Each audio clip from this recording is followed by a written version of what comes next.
बिस्मिल्लाहिर्रहमानिर्रहीम। अस्सलाम वालेकुम। मैं हूँ साजिदा परवीन। उम्मीद करती हूँ कि आप सब खैरियत से होंगे।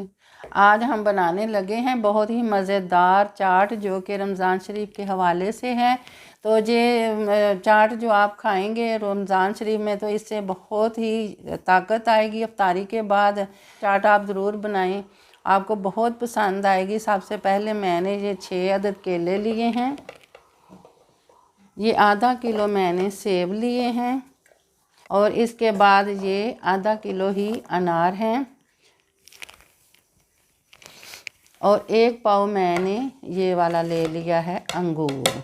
और ये अंगूर बड़े वाला था, तो मैंने इसके दरमियान में से 2 पीसेस कर लिए हैं इसके। अब हम इन सब चीज़ों को मिक्स कर लेते हैं।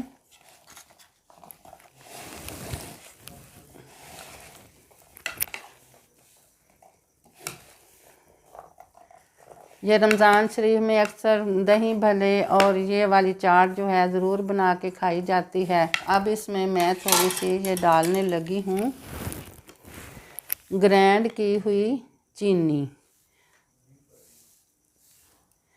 ये 1.5 चम्मच मैंने ग्राइंड की हुई चीनी डाल दी है। इसको भी थोड़ा सा मिक्स कर लेते हैं।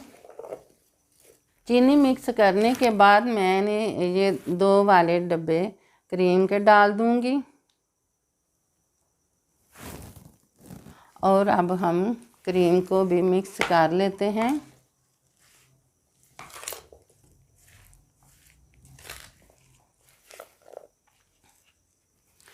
मैंने ये थोड़े सारे अनार गार्निश के लिए रखे थे, वो भी इसमें डाल देती हूँ। मैंने 2 किस्म की चाट पहले भी बनाई हुई है, वो भी आप देख सकते हैं मेरे चैनल पे। तो माशाल्लाह से चाट हमारी बिल्कुल तैयार है। ऐसी रेसिपी की हमें अक्सर ज़रूरत पड़ती है रमज़ान शरीफ में, तो इस तरह की जल्दी जल्दी वाली चाट बना के आप रमज़ान शरीफ में इस्तेमाल कर सकते हैं।